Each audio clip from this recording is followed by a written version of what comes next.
Good morning and welcome to Farm Factor. I'm your host, Jamie Bloom.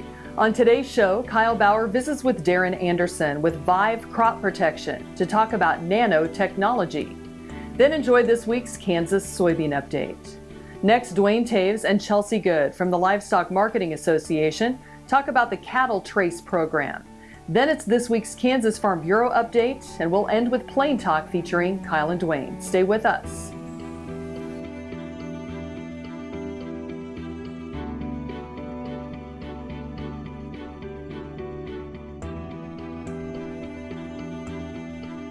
Closed captioning brought to you by Ag Promo Source. Together we grow.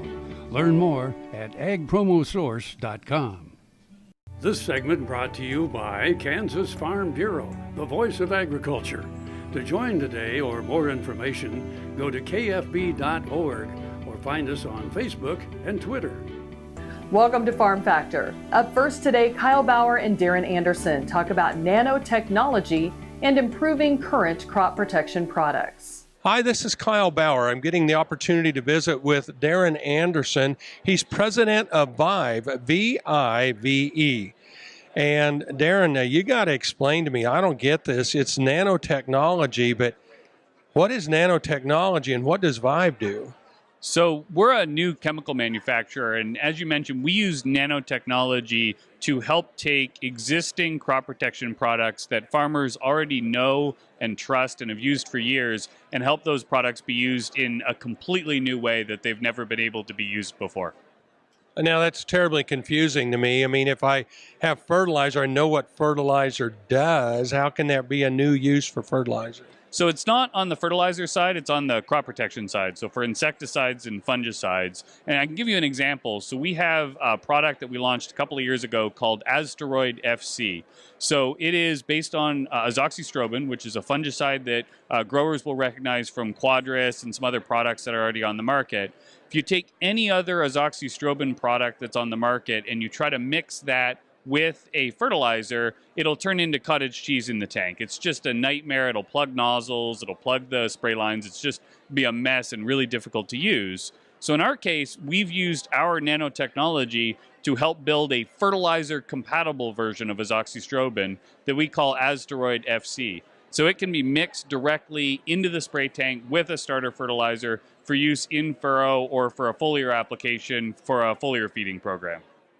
Oh, see, now I get it. Because, I mean, back here it talks about fertilizer compatibility and disease control, but it's basically you're able to use your fertilizer to carry a lot of different chemistries. That's exactly right. And we actually have, within the next 12 months, we'll have 5 different products that will be available to be used in furrow with fertilizer as a carrier to be able to deliver that early season protection in any, for whatever issues a farmer is dealing with. So we'll have a couple of different modes of action in terms of insecticide. We'll have 2 fungicides, one for rhizoctonia control and some plant health benefits. And then we also have a pythium control product. And then we're also building a nematode control product that we'll be launching in the next 12 months that are all designed to mix with each other and mix with fertilizers. So a farmer can look at the problems that they have on a specific field or on their farm and choose our products that will help them deal with those early season threats to the seed or seedling.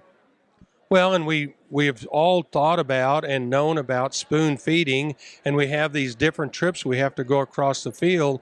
It appears this allows us to, every time we go across, to spoon feed a bit. That's exactly right. Anytime you're applying a fertilizer, you can include any of our products in with that fertilizer to deal with whatever issues that you've got at that time in the field. And it makes a huge difference from a productivity point of view, because now instead of just getting the benefit from the fertilizer, you also have the benefit from the crop protection product that you're applying at the same time. But each of your products has to be designed for use for a specific set of products. You can't just use that carte blanche across all products. We have tested our products with over 50 fertilizers in our research center and have not had a single problem.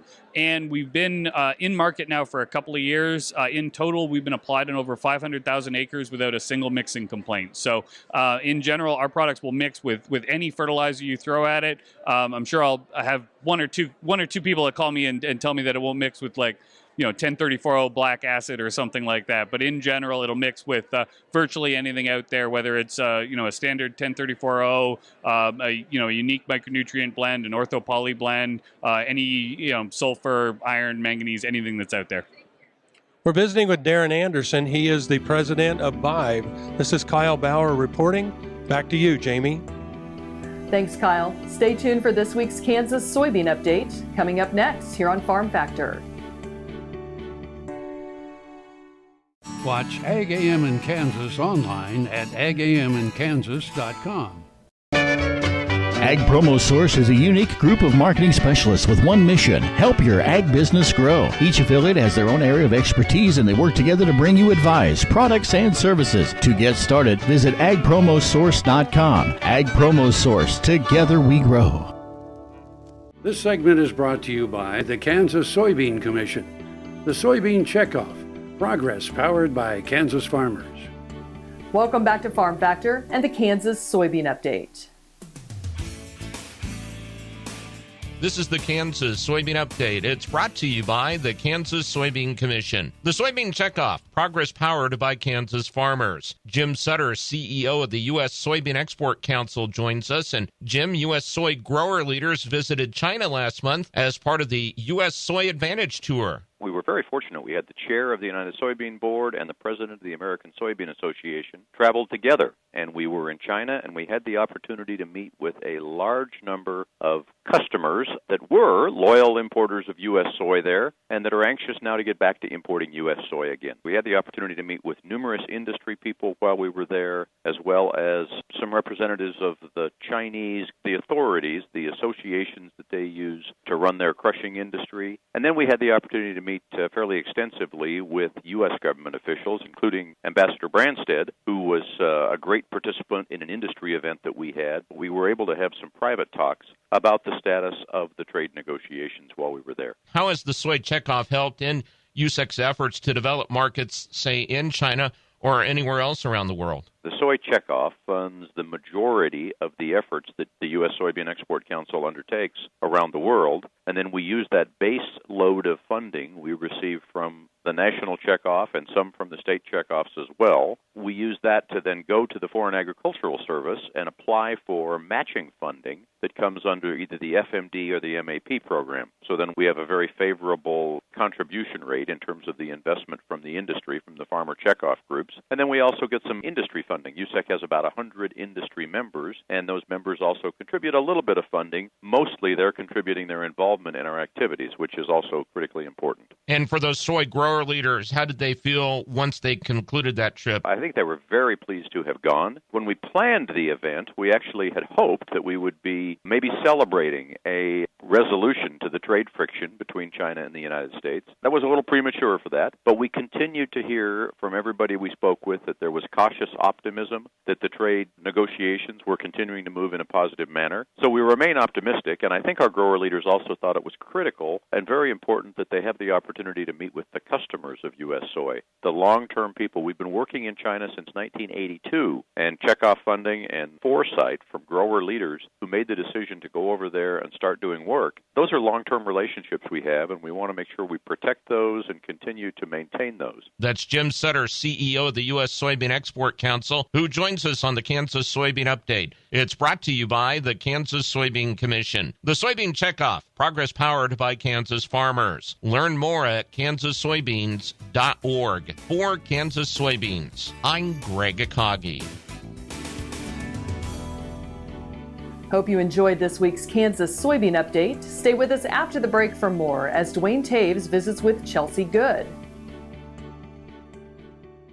Kansas Farm Bureau, the voice of agriculture, represents grassroots agriculture. The state's largest and most powerful farm organization stands up for its members through leadership development, agriculture education, legal defense, environmental advocacy, farm safety, and risk management. Members also enjoy money-saving benefits. To join our organization today or to learn more, go to www.kfb.org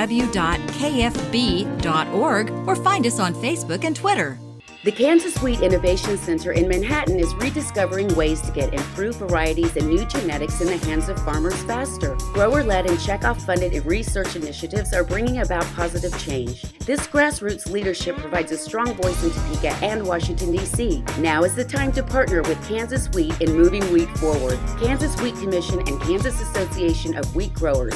Farmers investing in their future and yours. Log on to rediscoverwheat.org.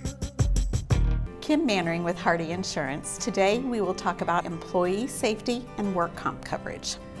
On your farm, do you ask your friends to come help? Are they considered employees or neighbors helping neighbors? Did you know that you can be held responsible just as if it's a work comp accident? Give me a call, we can discuss. 316-945-6733. This segment brought to you by Sure Crop, liquid crop nutrition delivered right to your farm. We're back. Now we learn about the aspects of the cattle trace program worldwide and locally with Duane Toews and Chelsea Good. Duane Toews tuning in once again here on Ag AM in Kansas, and an opportunity to catch up with Chelsea Good, Livestock Marketing Association. Chelsea, we think about industry issues and looking to the future, really some opportunities utilizing traceability that have some realistic impacts for people like those in Kansas with a new program they're working on. Sure. Livestock markets are spending a lot of time on the traceability topic. Obviously, we're a place where lots of cattle are identified.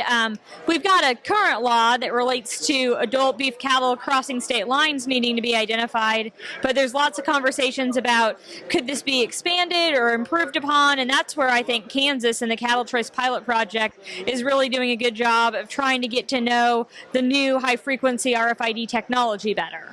We talk about speed of commerce was one of the things. This isn't a new concept. We talked about it 10 years ago, and unfortunately, we weren't ever able to get the traction that we really needed to move that forward.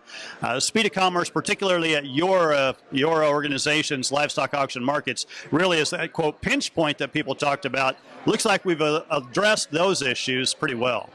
Certainly working on them, and I think that that's what Cattle Trace is going to help with. This is a cyclical issue. It's something that seems to come back, every 5 years or so. But people ask what's different today, and what we're trying to figure out is this new technology different enough? We have lots of data on the low-frequency EID tags, but with those tags, you have to catch animals in a chute and read them with a wand reader pretty close to their ear, one at a time. With the high-frequency EID tags, which is what Cattle Trace is testing out, you're able to run a group of cattle through an alleyway and read those cattle. That sure would make a big difference at the livestock auction market, particularly if those animals came in from the ranch already identified. When we think about the buzz topic of blockchain and some of that technology that's out there, if other countries can do it, ultimately we're going to have to address this issue in the U.S. or we're going to lose market share. So as it relates to blockchain, I haven't seen people in the U.S. using that a lot in the livestock space, but we see a lot of people that are really kind of analyzing it. Really, it's a place or a way to hold data. And so it's certainly a tool that we're looking at about, what is the future. As you talk about other countries, you certainly have other countries with traceability programs that vary from our own. Some of them, like Canada, those cattle are mandatorily ID'd, but they're not necessarily being read in the livestock markets for the reason that you talked about. It's a speed of commerce issue. So in the U.S., we're trying to take a slow, measured approach, figure out if we can do it better, and if we can figure out some of these issues, especially